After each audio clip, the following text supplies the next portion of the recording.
بسم اللہ الرحمن الرحیم۔ ترجمۃ القرآن انٹرمیڈیٹ پارٹ 2 سینڈ اپ امتحان 2024۔ اس کا پیپر معروضی کا اے حل کر دیتے ہیں، اسی اعتبار سے آپ بی، سی اور ڈی بھی حل کر سکتے ہیں۔ تو سب سے پہلی معروضی آئی ہے کہ حقوق العباد میں شامل ہے۔ تو حقوق العباد میں شامل ہے لوگوں سے حسن سلوک۔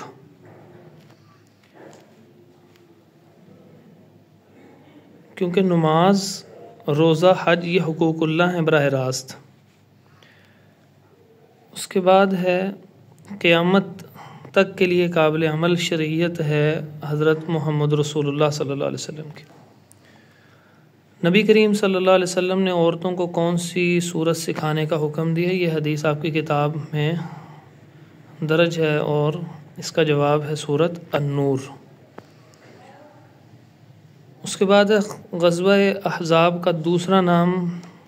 غزوہ خندق، کیونکہ اس میں خندق کھودی گئی تھی سلمان فارسی رضی اللہ تعالیٰ عنہ کے مشورے پر۔ حضرت محمد صلی اللہ علیہ وسلم کے نام پہ ایک سورت ہے، سورۃ محمد۔ اسی طرح کئی اور انبیاء کے ناموں کے اوپر بھی سورت ہے۔ تو سورۃ محمد صلی اللہ علیہ وسلم میں جہاد کے ساتھ ساتھ مسلمانوں کو کون سا حکم دیا گیا ہے؟ تو اس میں جو خاص حکم دیا گیا اللہ تعالیٰ کے راستے میں خرچ کرنے کا حکم دیا گیا ہے۔ معاہدہ حدیبیہ، جسے صلح حدیبیہ بھی کہا جاتا ہے، یہ کن کے درمیان طے پایا تھا؟ یہ مسلمان اور مشرکین مکہ کے درمیان معاہدہ طے پایا تھا۔ بنو تمیم کے وفد کی آمد کے وقت نبی کریم صلی اللہ علیہ وسلم مصروف تھے آرام فرمانے میں۔ یہ سورۃ الاحزاب کی اندر سے شارٹ کویسچن ہے، یہ ایم سی کیو آیا۔ اس کے بعد اگلا سوال ہے السبع الطوال، یعنی 7 طویل صورتیں، ان میں کون سی صورت شامل ہے؟ تو سورۃ الحدید اس کے اندر شامل، سورۃ النساء اس کے اندر شامل ہے۔ سورۃ المائدہ کا معنی ہے،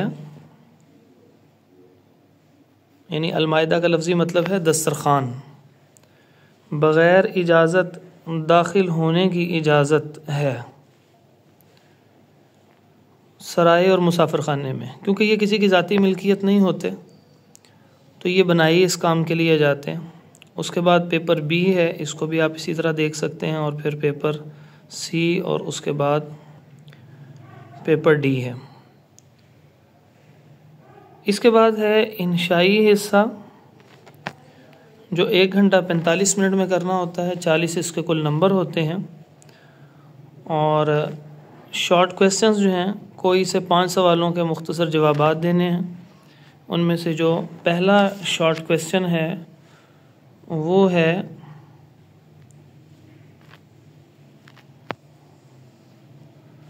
سورۃ النساء میں موجود باہمی امن و سکون سے رہنے کے 2 اصول تحریر کرنے ہیں۔ تو پہلا ہے حسن سلوک جو ہے، اور اس کے علاوہ حسن سلوک کے ساتھ جو ہے حق تلفی سے اجتناب کیا جائے، اور اس کے علاوہ ایک اور بھی اس میں ذکر ہے، اور وہ ہے ظلم سے بچنا اور پھر دوسرے کا مال نہ کھانا۔ تو یہ اصول ہیں، اگر ہم ان پہ عمل کریں گے تو اس میں امن و سکون قائم رہ سکے گا۔ اس کے بعد ہے جی سورۃ المائدہ میں کن جانوروں کا گوشت کھانا حرام قرار دیا گیا؟ تو یہ مردار، اور مردار کی آگے وضاحت ہے کہ بعض اوقات کوئی حلال جانور بھی وہ ویسے ہی مر جاتا ہے بغیر ذبح کے، گلا گھٹنے سے، چوٹ لگنے سے، کسی جانور کا سینگ لگنے سے، یا وہ کسی اونچی جگہ سے نیچے گر جانے سے وہ مر جاتا ہے، یا کسی کو ویسے ہی درندہ کھا جاتا ہے، ہوتا وہ حلال جانور ہے، لیکن اگر وہ بغیر ذبح کیے، یعنی اللہ کے نام پہ جو ذبح کیا جاتا ہے، تکبیر پڑھی جاتی ہے، اس کے بغیر وہ اسی طرح مر جاتا ہے تو پھر وہ حرام ہے۔ اس کے علاوہ خنزیر کا گوشت، جس کو سور کہتے ہیں، اور پھر اس کے بعد جو ہے ایک غیر اللہ کے نام پر کوئی بھی جو جانور جو ہے وہ ذبح کیا جائے یا بتوں کے آستانوں کے اوپر،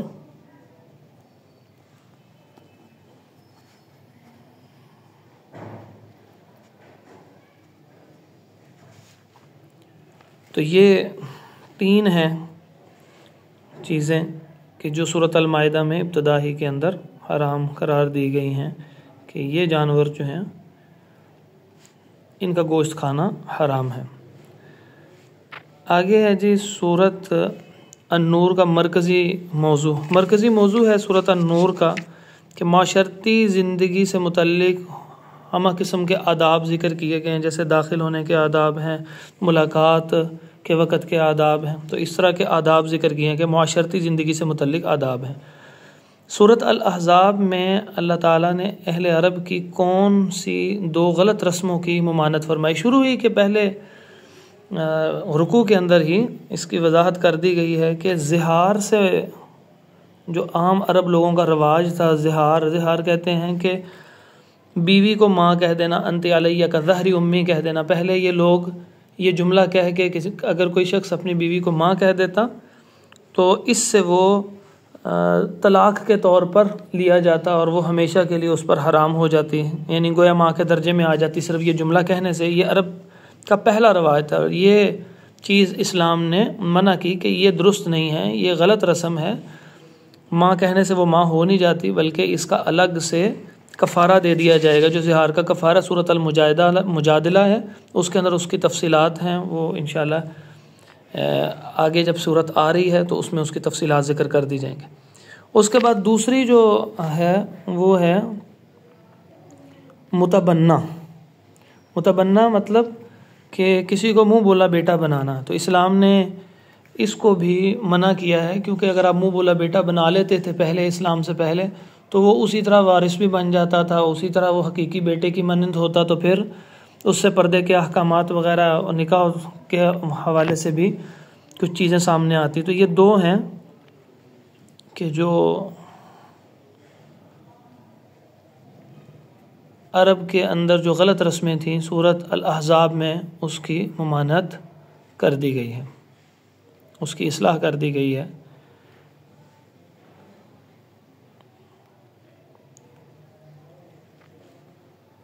اچھا، اس کے بعد ہے سورۃ محمد صلی اللہ علیہ وسلم میں جنت کی کون کون سی نعمتیں ذکر کی گئی ہیں۔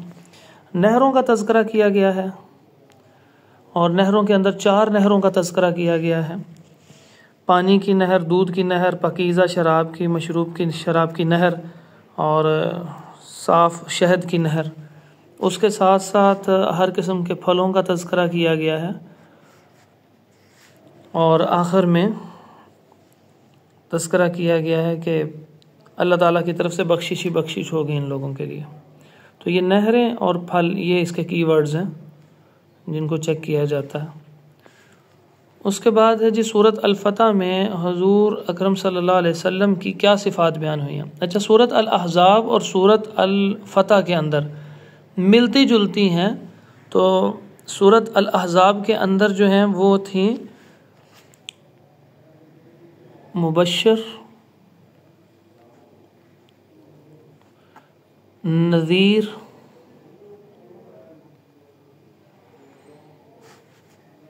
مبشر یعنی خوشخبری سنانے والا، جو نیکی کے کام اچھے کام کرنے والے ہیں ان کو خوشخبری سنانے والے۔ نذیر جو اس کا لفظی مطلب ہے ڈرانے والا، یعنی جو برے کام کرتے ہیں ان کو ان کے آخرت کے انجام سے ڈرانے والے۔ اور اسی طرح شاہد، گواہ۔ اور یہ 3 جو ہیں خصوصیات آپ صلی اللہ علیہ وسلم کی جو صفات ہیں، ایٹریبیوٹس ہیں، یہ سورۃ الفتح کے اندر ہیں۔ اور اگر یہی سوال آ جاتا کہ سورۃ الاحزاب میں کون کون سی ہیں، تو یہی 3 اس کے اندر شامل ہونی تھی۔ اس کے ساتھ ساتھ سراج منیر یعنی روشن چراغ، اور داعیم باذنہ کہ اللہ تعالیٰ کی حکم سے بلانے والے اللہ کے دین کی طرف، تو وہاں پہ وہ 5 ہیں۔ اچھا، اس کے بعد ہے سورۃ الحجرات کی روشنی میں 2 معاشرتی آداب۔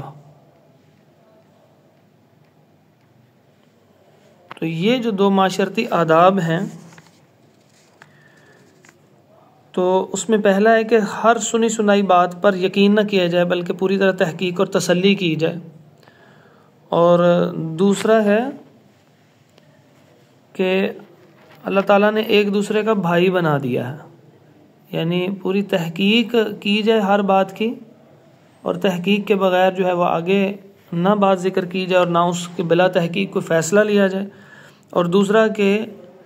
مسلمانوں کو ایک دوسرے کا بھائی بنایا، انما المؤمنون اخوہ فاصلحوا بین اخویکم، کہ اگر کہیں اختلاف ہو بھی جائے مسلمانوں کا تو اس میں اختلاف کو ختم کر دیا جائے، کیونکہ مسلمان بھائی بھائی ہیں، تو اس سے معاشرہ جو ہے وہ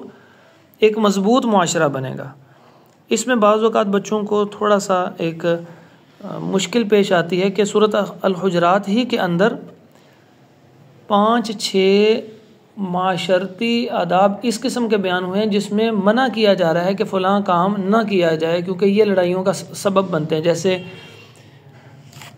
بہت زیادہ بدگمانی کرنا، غیبت کرنا، مذاق اڑانا، نام ڈالنا، تو یہ تجسس کرنا، تو اس قسم کے جو کام ہیں ان کو ہم معاشرتی آداب میں نہیں لکھیں گے، کیونکہ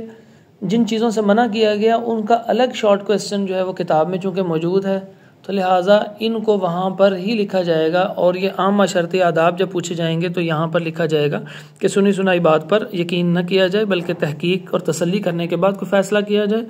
اور دوسری بات یہ کہ تمام مسلمان جو ہیں وہ بھائی بھائی ہیں، اس سے ایک معاشرہ بڑا مضبوط معاشرے کے طور پہ سامنے آئے گا۔ اچھا، اس کے بعد ہے کہ بامحاورہ ترجمہ کریں۔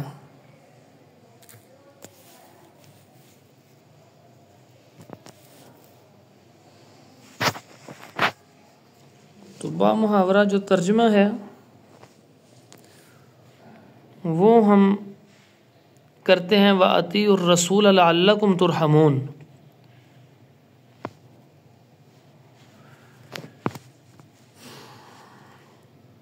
اور اطاعت کرو رسول صلی اللہ علیہ وسلم کی تاکہ تم پر رحم کیا جائے۔ اس کے بعد ہیں جی 5 الفاظ جو قرآنی الفاظ ہیں، منتخب الفاظ ہیں، ان کے معنی کیے جائیں۔ سب سے پہلا ہے جی یسیر، یسیر کہتے ہیں آسان کو، تو یسیرن بہت آسان۔ شرع، شریعت، اس کے اندر راستہ نہیں آئے گا کیونکہ وہ منہاج کے معنی میں آئے گا، تو شرع شریعت، اس کا اگر کوئی ترجمہ دین بھی کرنا چاہے تو تب بھی درست ہوگا۔ اصیلاً شام، اصیلاً کو رات نہیں ہم کہیں گے، یہ شام ہے، بکرتم و اصیلہ، صبح اور شام، تو یہ شام ہے۔ الزراء، یہ زراعت کرنے والا، فاعل، تو یہ کھیت نہیں ہوگا بلکہ کھیت کے کام کرنے والا، یعنی کسان اور کاشتکار، اس کا ترجمہ کیا جائے گا۔ زراعت کرنے والا، کاشتکار یا کسان، تینوں میں سے ہر ترجمہ ٹھیک ہے۔ السارق، چور۔ المحسنین، احسان کرنے والے، نیکی کرنے والے، نیک، یہ تینوں ترجمے درست ہیں کیونکہ یہ فاعلی ترجمے ہیں، اور خالی نیکی جو ہے یہ مصدری ترجمہ ہے، یہ اس کا درست ترجمہ نہیں ہوگا۔ صلو، تم سب درود بھیجو، اصل میں یہ تسلون تھا تو وہاں سے امر کا صیغہ بنا تو یہ صلو بن گیا، تو اس لیے اس کا ترجمہ ہے تم سب درود بھیجو۔ تو اگلا ہے فآزرہ، پھر اسے مضبوط کیا، تو اگر ہو کا ترجمہ نہیں کریں گے تو نمبر نہیں ملیں گے، مضبوط کیا نہیں، پھر اسے مضبوط کیا، کیونکہ ہو جو ہے وہ ضمیر ہے اور واضح ضمیر ہے، تو اس لیے اس کا ترجمہ کرنا لازم ہوگا۔ اس کے بعد ہے جی 5 ترجمے آئے ہیں۔ پارٹ 1 کی نسبت پارٹ 2 میں ترجمہ کچھ تفصیلی ہوتا ہے، میں ایک دفعہ ترجمہ کر کے سنا دیتا ہوں آپ کو۔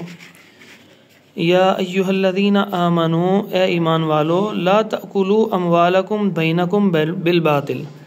اپنے مال آپس میں باطل طریقے سے نہ کھاؤ، الا ان تکون تجارتا عن تراض منکم، مگر یہ کہ تمہاری آپس کی رضامندی سے تجارت کی کوئی صورت ہو، ولا تقتلوا انفسکم، اور اپنے آپ کو قتل نہ کرو، ان اللہ کان بکم رحیما، بے شک اللہ تم پر ہمیشہ سے بےحد مہربان ہے۔ اگلی آیت ہے وَأَنزَلْنَا إِلَيْكَ الْكِتَابَ بِالْحَقِّ مُصَدِّقًا لِمَا بَيْنَ يَدَيْهِ مِنَ الْكِتَابِ وَمُهَيْمِنًا عَلَيْهِ، اور ہم نے آپ کی طرف یہ کتاب حق کے ساتھ بھیجی، اس حال میں کہ اس کی تصدیق کرنے والی ہے جو کتابوں میں سے اس سے پہلے ہے اور اس پر محافظ ہے۔ فَاحْكُم بَيْنَهُمْ، پس ان کے درمیان اس کے ساتھ فیصلہ کریں، بما انزل اللہ، جو اللہ نے نازل کیا، ولا تتبع اہواءہم، اور ان کی خواہشوں کی پیروی نہ کریں، عما جاءک من الحق، اس سے ہٹ کر جو حق میں سے آپ کے پاس آیا ہے۔ تیسری ہے جی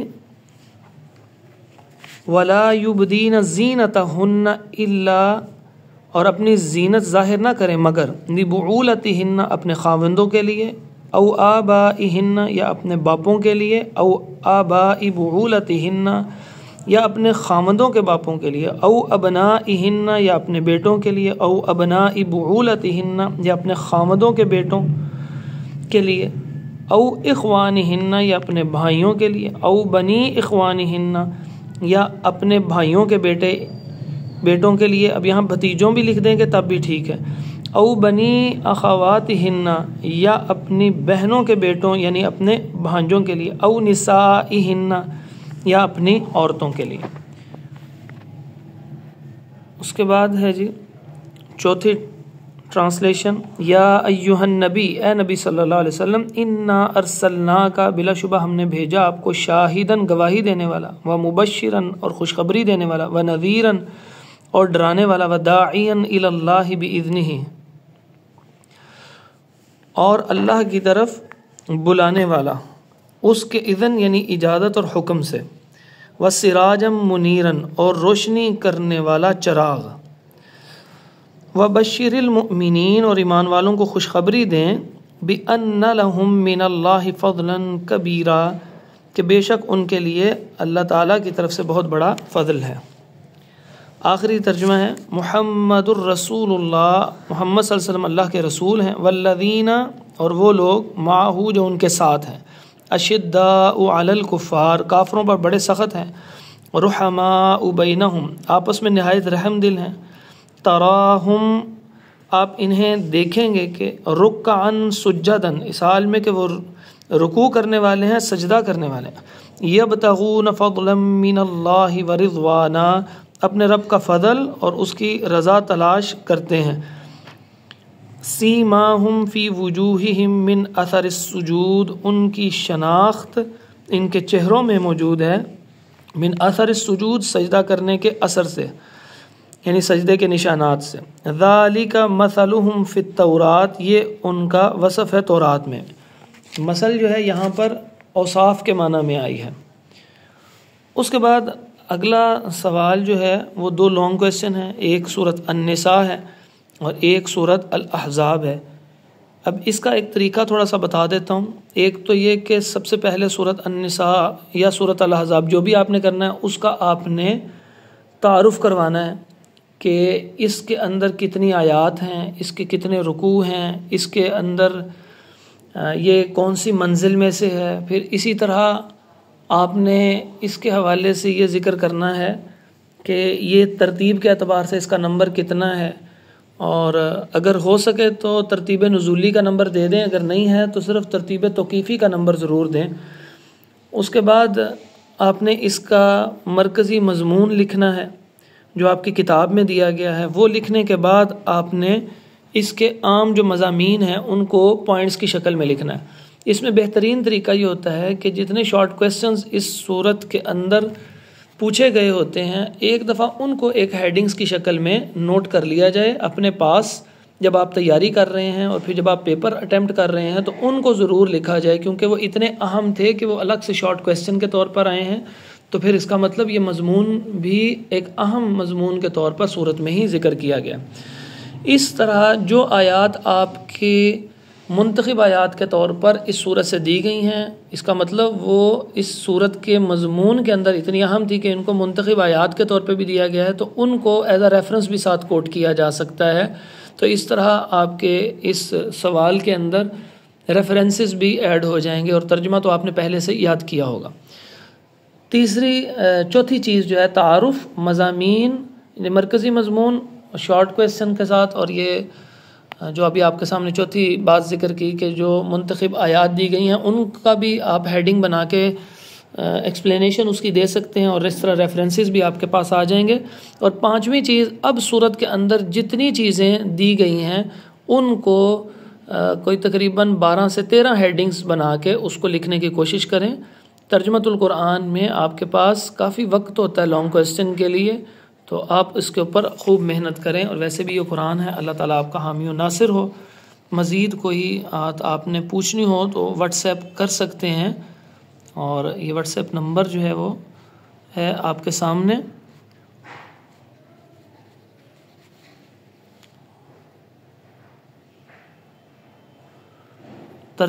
ترجمے کے حوالے سے، نمبروں کے حوالے سے کس طرح آئیں گے، مزید کوئی چیز پوچھنی ہو تب آپ کر سکتے ہیں اس کو، لیکن صرف میسج کیجیے گا اور مختصر میسج کیجیے گا، ٹو دی پوائنٹ بات کیجیے، انشاءاللہ آپ کو جواب دے دیا جائے گا۔